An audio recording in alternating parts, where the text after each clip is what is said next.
메디칼 총파 총무를 맡고 있는 성준민입니다. 반갑습니다.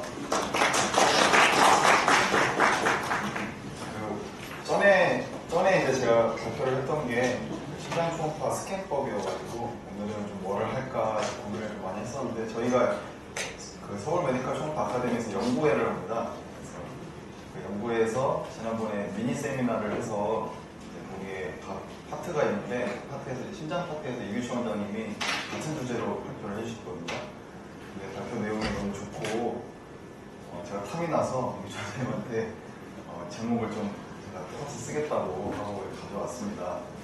근데 이규철 원장님이 발표하신 거랑 내용은 좀 많이 제가 다 새로 만들어가지고 내용은 다르고, 근데 이규철 원장님이 발표를 하신 것처럼 잘할 수 있을지는 모르겠지만 그래도 최선을 다해보도록 하겠습니다. 발표 제목은 AFib에 있어서 심장 초음파의 역할이고요. AFib이랑 심장 초음파는 정말 뗄래야 뗄 수 없는 관계가 있습니다. 제가 오늘 강의하면서 말씀을 드리겠습니다.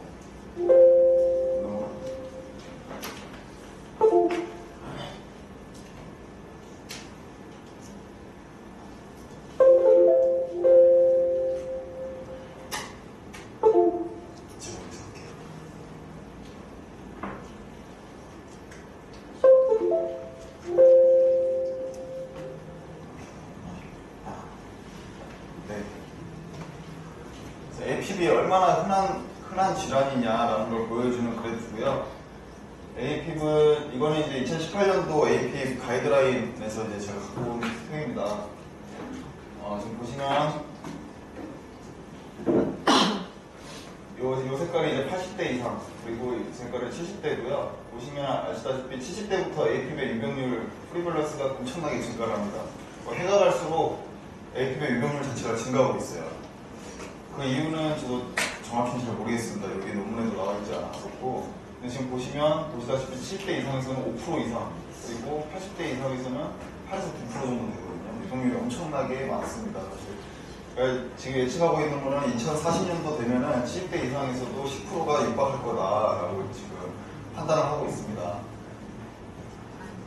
그래서 70세 이상의 노인은 5% 이상의 유병률을 가지고 있고, 심방세동에 대한 입원율은 2006년에서 2015년을 가는데 767명에서 3,986명으로 4.2배나 상승했습니다. 입원율도.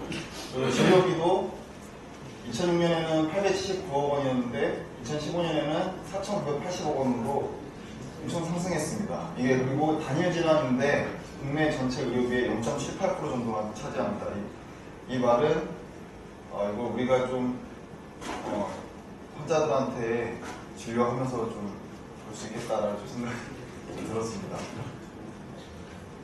그래서 이제 예후를 보면요, 예후는 되게 많이 개선이 되고 있습니다. 올코우즈 모탈리티가 5%에서 4% 정도로 20%나 좋아졌고요. 그리고 하트페일러에 대한 어드미션도 50%나 지금 호전이 좋아진 상태고, 이스케믹 스트로크나 이런 것도 10에서 20% 정도 프로그노시스 계속 좋아지고 있습니다. 치료법이나 이런 것도 계속 개발이 되고 있고, 진단 툴이나 이런 것도 계속 좋아지고 있기 때문이죠. 그러면 TT의 역할이 뭐냐, AFib에서 대체 무슨 역할을 하냐, 굉장히 중요합니다. 우리가 이제 AFib 환자가 오면은 먼저 레이트 컨트롤 일단 1차적으로 중요하고요. 그 다음에 레이트 컨트롤만 하는 게 아니라 중요한 거는 이 AFib이 아시다시피 스트로크의 위험률을 4배나 높입니다. 그래서 각각의 사람 개인마다 스트로크의 위험률이 어떻게 되는지 계산하는 방법이 있고요. 이게 이제 차트 두투 바스크 스코어라는데 이걸 어떻게 읽어야 될지 모르겠어요. 보통 이제 저 대학병원에 있을 때는 차드 바스크라고 많이 읽었었습니다. 그래서 이 A가 2점, 스트로크이 과거의 스트로크나 TIA 스토리를 2점으로 주고 나머지 다 1점으로 주는데요. 여기서 보시면은 항목이 하나 있죠. 컨제스티브 하트 페일러가 있습니다. 물론 컨제스티브 하트 페일러는 증상이나 피지컬로 어느 정도 파악이 가능하지만 TT가 굉장히 중요하죠.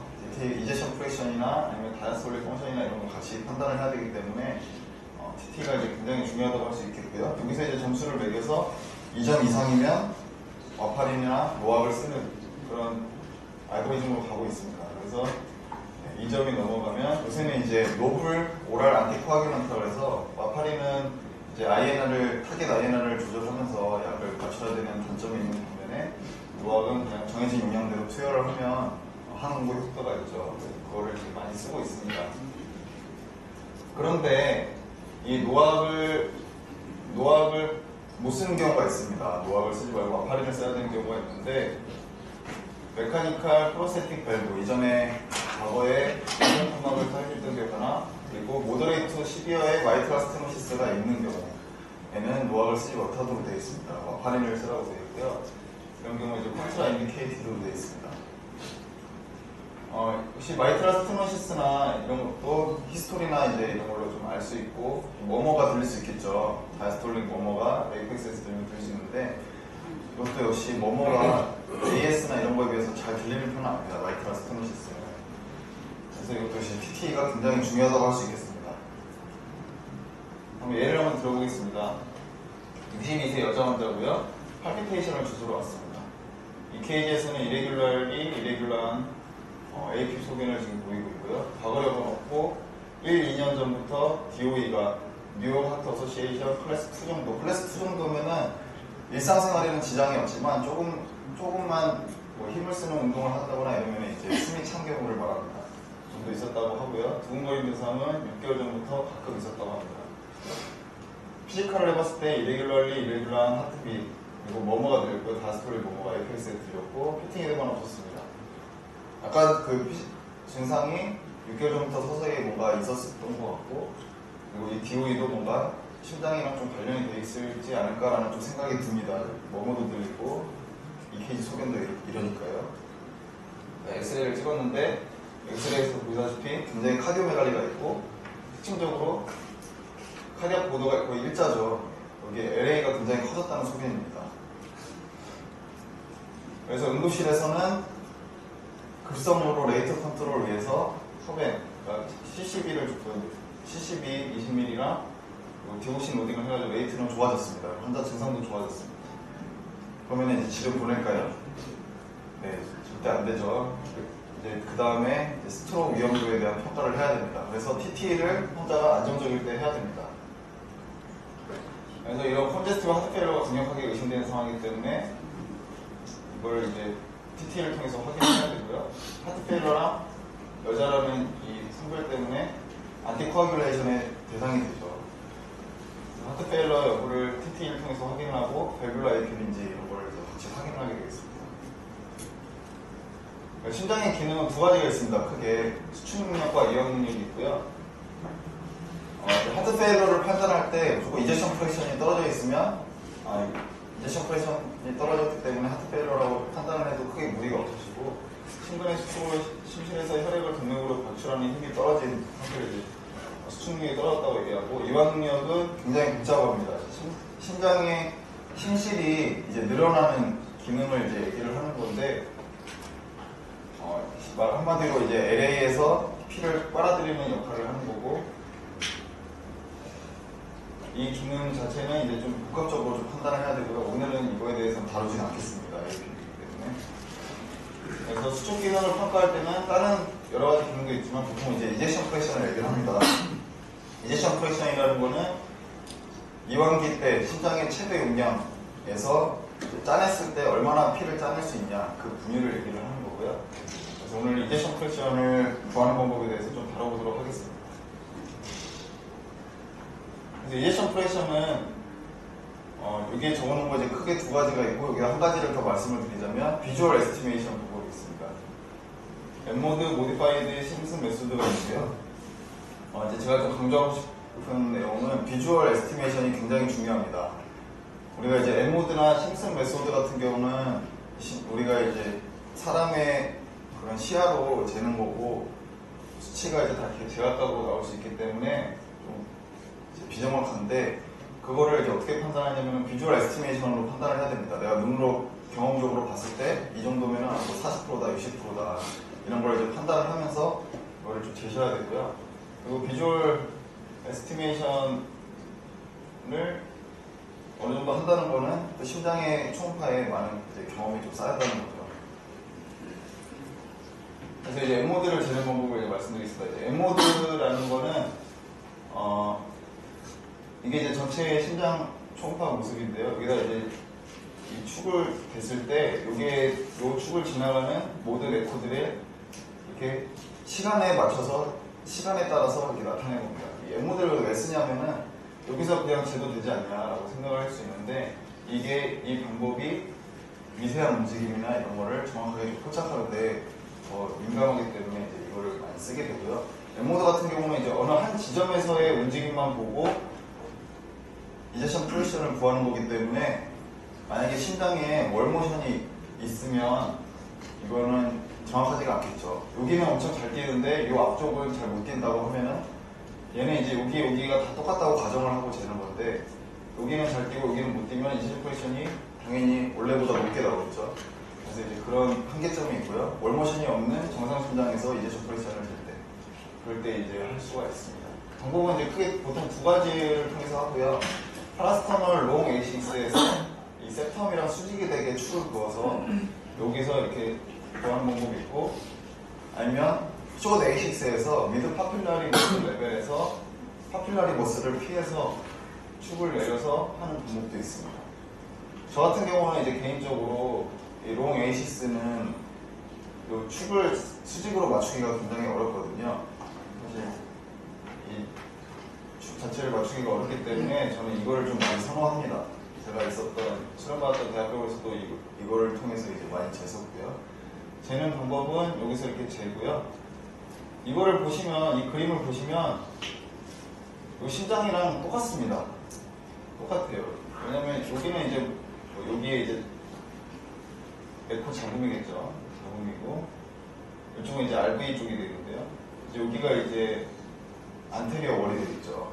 안테리어 월이고 안테리어 월인데 여기서 여기까지가 안테리어 월이고요.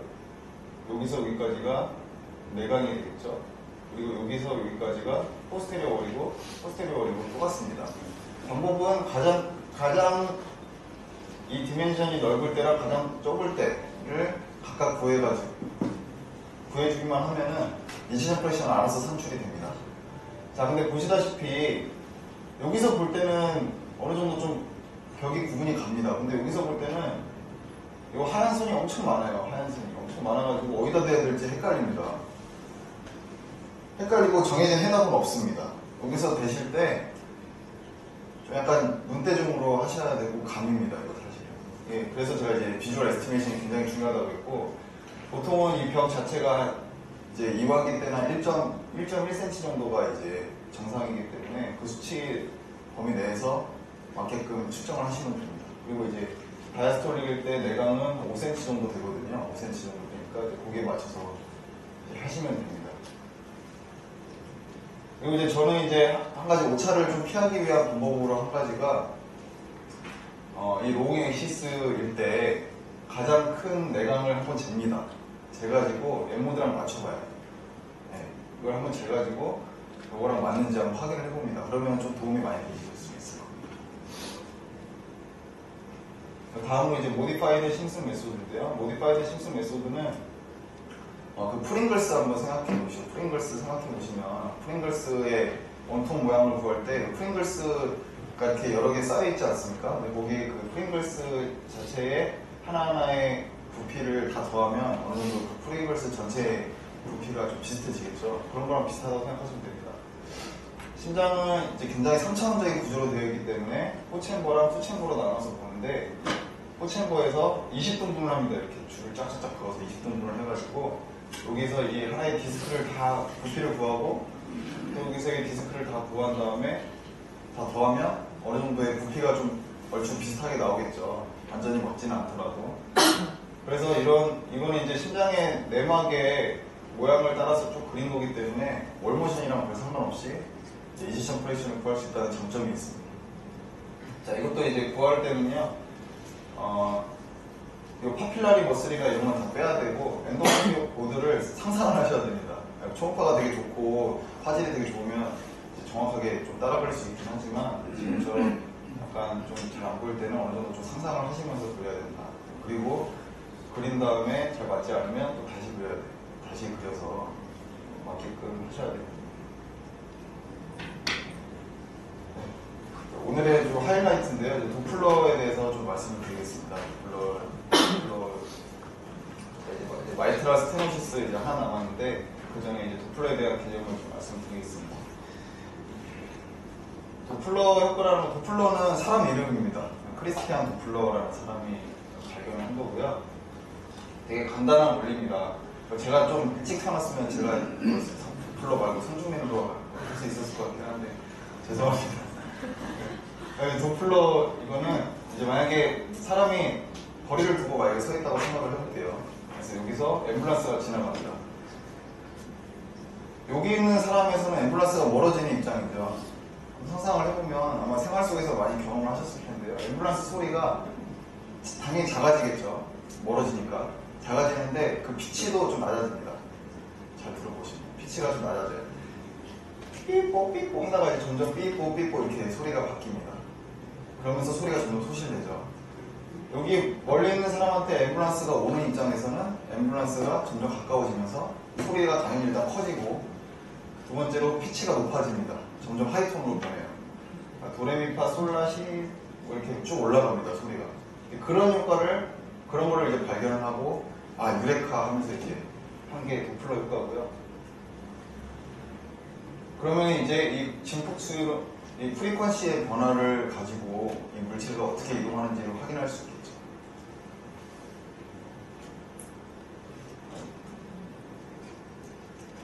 그래서 이 물체가 만약에 적혈구가 움직이는데 이 프로브 입장에서 만약에 프리퀀시가 점점 낮아진다. 이 적혈구 한 놈이 프리퀀시가 낮아진다 그러면 아 얘는 나한테 멀어지는구나 하고 판단할 수 있겠고 적혈구 한 애는 계속 프리퀀시가 올라가요. 그러면은 아 얘 나한테 가까워지는구나 하고 판단할 수 있어요. 근데 이제 크게 두 가지로 봅니다. 하나는 방향성이랑 속도를 그냥 대략적으로 보는 겁니다. 그게 이제 칼라도플러입니다. 하나 칼라도플러고요. 그 다음에 이제 하나는 얘네들을 속도로 정확하게 수치화를 시키는 겁니다. 속도를 정확하게 수치화시켜서 이렇게 그래프로 나타내는 거예요. 근데 이 그래프로 나타내는 방법은 크게 PW랑 CW라고 두 가지가 있습니다. 그거는 이제 제가 이어서 설명을 드리겠습니다. 두 개도 다른데. 그래서 칼라도플러 가까워지는 거 빨간색, 멀어지는 거 파란색. 저 이거 맨날 외우고 까먹고 그랬었거든요. 근데 이게 헷갈리더라고요. 가까워지는 거 빨간색, 멀어지는 거 파란색이 되게 헷갈리는데 바보짓이었습니다. 보니까 다 있어요. 여기 다 있습니다. 가까워지는 거는 빨간색, 멀어지는 거 파란색 다 있습니다. 외울 필요 없습니다. 제가 진짜 바보짓을 하고 있었습니다. 근데 이제 이게 혈류의 방향성뿐만 아니라 속도도 어느 정도 좀 알 수 있어요. 스케일이 지금 70으로 돼 있잖아요. 그래서 이 색깔에 가까울수록 70인 겁니다. 이 색깔에 가까울수록 70인 거고, 이 색깔에 가까울수록 70인 거예요. 그래서 색깔별로 이 색깔이면 좀 속도가 이 정도 되겠다라고 어느 정도 좀 판단할 수 있지만 정량적인 수치는 문제죠. 정량적인 수치는 문제입니다. 그리고 한 가지 유념하셔야 될 게 알록달록 변하는 경우도 있어요. 색깔이. 여기도 지금 보시면 이 주변에 파란색이 나오죠. 이건 진짜 역류가 있는 게 아니라 얼라이징 효과라고 합니다. 얼라이징 효과가 뭐냐면 이 70을 넘어가게 되면요. 얘가 그냥 이 노란색으로 표시하는 게 아니라 반대쪽으로 표시를 해요. 그래서 속도가 마치 혈류방향의 반대인 것처럼 나오는 걸 얼라이징 효과라고 합니다. 그러면 아까 제가 말씀드린 그래프로 나타내는 방법, 이제 PW랑 CW가 있다고 했죠. PW랑 CW가 어떤 차이가 있냐면 PW는 펄스 웨이브 도플러예요. 펄스 웨이브 도플러고 CW는 컨티뉴어스 웨이브 도플러입니다. 무슨 차이냐? 펄스 웨이브 도플러는요, 우리 그 톨게이트 받을 때, 톨게이트비 받을 때, 톨비 받을 때 어느 한 지점에 이렇게 딱 해놓고 거기서 이제 다 징수해 가잖아요. 네, 그것처럼 여기서 이제 톨비를 받는 겁니다. 그래서 여기 딱 세워놓고 여기 지나가는 애들만 잡는 거예요. 여기에서만 계속 여기 적혈구가 지나가는 이 부분에서만 재는 거예요. 그러면 어떻게 했습니까? 적혈구 얘네들은 막 살아서 막 움직이는 애들이 아니잖아요. 자기 멋대로 움직이는 애들이 아니고 기계적인 힘에 의해서 움직이는 애들이라서 이 지점에 지나가는 적혈구들의 속도는 거의 다 비슷하겠죠. 이 지점에서만 재면 만약에 여기를 다 전체를 재면 다 다양하겠지만 여기서만 재면 거의 다 비슷하겠죠. 그래서 여기 도플러를 쟀을 때도 이렇게 3으로 나옵니다. 이게 다양하지가 않아요. 속도, 이게 Y축이 속도고 여기가 시간이거든요.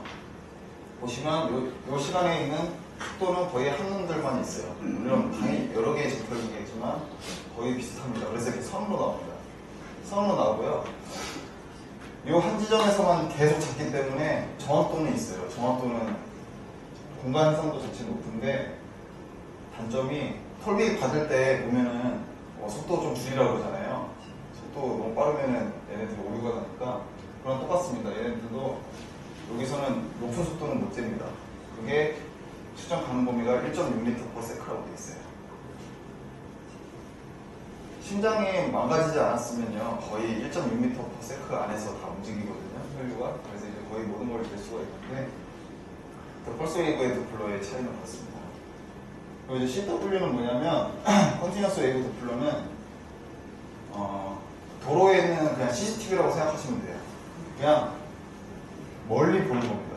여기서 이 프로브가 여기다 축을 딱 남겨놨으면, 이렇게 축을 세워놨으면 여기에 지나가는 모든 혈구를 다 재는 겁니다. 그럼 되게 다양하겠죠. 여기 속도 빠른 놈도 있고 낮은 놈도 있고, 그렇죠? 다 되게 다양하겠죠. 그래서 같은 시간에 내가 이제 점으로 표시를 하려다 보니까 엄청나게 많은 속도의 다양성이기 때문에 최고 속도랑 최저 속도 사이에 엄청나게 많은 좌표분들이 있습니다. 그래서 얘네들을 쭉 다 표시를 하겠죠. 단점이 있죠. 단점이 어느 한 지점에서 만약에 이 사람이 AS가 있어요. 그래가지고 속도가 만약에 4m/s가 나왔다고 가정을 할게요. 3m/s가 있다가 나왔다고 가정을 하는데 여기서 딱 재니까 뭔가 분명히 속도가 높네. 그런데 어디서 막혔는지 모릅니다. 어디서 AOT 밸브에서 막혔을 수도 있고요. 서브 AOT 에어리아에 다른 문제 때문에 막혔을 수도 있고 LV 자체에서 막혔을 수도 있어요. 그런 거를 이제 확인이 불가한 단점이 있죠. 공간 해상력이 좀 떨어집니다.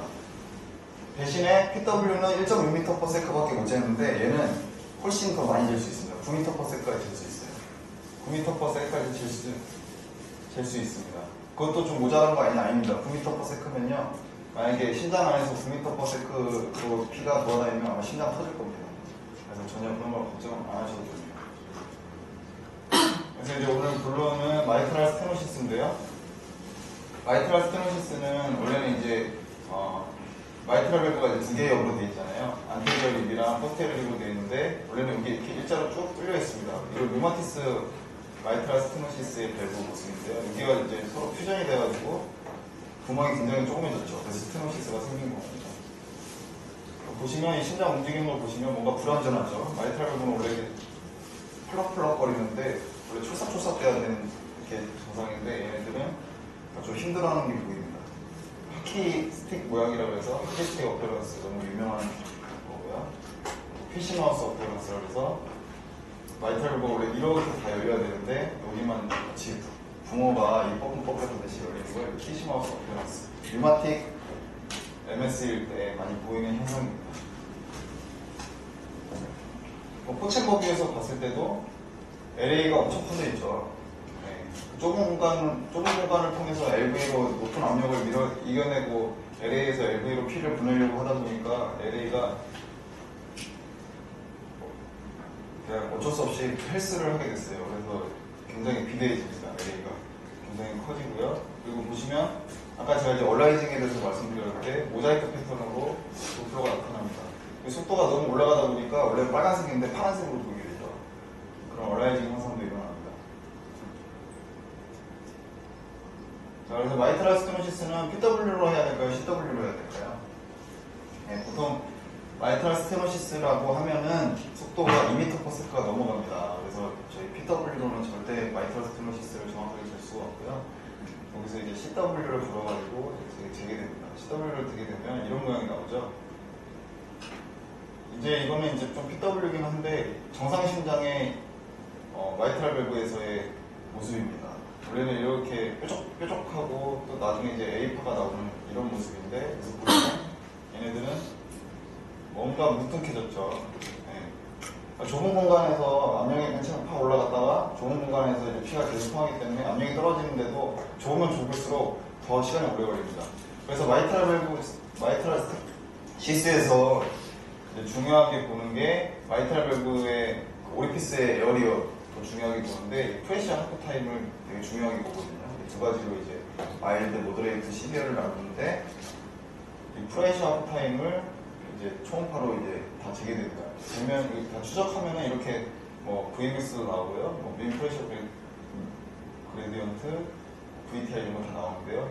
이거를 통해서 이제 즐길 수가 있고 프레셔 하프 타임을 통해서 어떤 분께서 이제 막 하다 보니까 발명을 하셨는데 프레셔 하프 타임을 220에서 나누면 대충 비슷해진다. 마이트랄 밸브 에어리어랑 비슷해진다라는 걸 얻었고 프레셔 하프 타임을 이용해서 마이트랄 밸브 에어리어의 크기도 구할 수 있습니다. 보통 이제 모더레이트와 시비어는 어떻게 나누냐면 1이 기준입니다. 1. 그러니까 마이트랄 밸브 에어리어의 오리피스가 1cm 이하면 시비어라고 그러고 1.5cm면 한 모더레이트 정도라고 생각하시면 됩니다.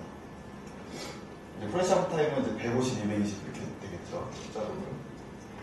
그래서 이거를 이제 이 마이트랄 오리피스를 이제 직접 재는 방법도 있습니다. 근데 이것도 부정확한 경우가 많기 때문에 왜냐면은 이 마이트랄 밸브 오리피스를 어떻게 자르냐에 따라서 얘가 좀 크게 보일 수도 있거든요. 오버 에스티메이션 될 수도 있기 때문에 이거를 이제 같이 코릴레이션 해가지고 내가 이제 상황적으로 판단을 하는 게 맞겠습니다. 그래서 그 환자의 결과가 어땠냐? 이제션 프레션이 4.3%가 나왔어요. 마일드 C4의 디스 펑션이 있다고 판단을 하고 있고요. 그 다음에 모더레이트 마이트랄 스테노시스, 그러니까 이제 MVA가 1.3cm가 나왔습니다. 1.3제곱cm가 나왔습니다. LA도 커져 있는 게 이제 TT에서 보였고, 그래서 알고리즘대로 하면 하트 페일러가 이제 시에텔론 디스펑션이 있으니까 하트 페일러가 있다고 판단할 수 있고요. 1점이고 여자로서 1점이죠. 그래서 2점. 차 마스크 스코어가 2점이었고 이 환자는 마이트랄 스테노시스 모더레이트 이상이기 때문에 노악을 쓸 수 없는 대상이 되겠죠. 그래서 이제 와파린을 타이트레이션하고 그리고 이제 퇴원을 했던 케이스였습니다. 네, 시청해주셔서 감사합니다. 다음에는 라이브 데몬스트레이션을 하겠습니다. 선생님한테 이걸 돌리니까 초음파 현존은 무엇을 할 것인지를 좀 적어 주십시오. 적었으면